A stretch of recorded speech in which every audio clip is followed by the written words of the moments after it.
If you're looking for something hearty for dinner tonight, then you simply must try these super easy 4-ingredient lamb shanks.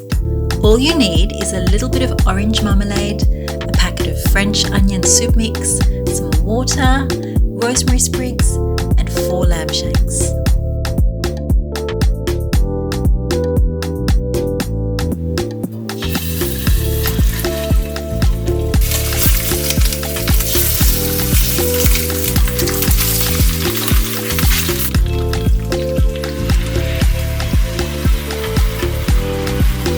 You can cook this recipe for 8 hours in the slow cooker or for 4 hours in a heavy based pot on the stove. I cooked mine in a tagine and the result was perfection. For more from our community of home cooks, visit bestrecipes.com.au.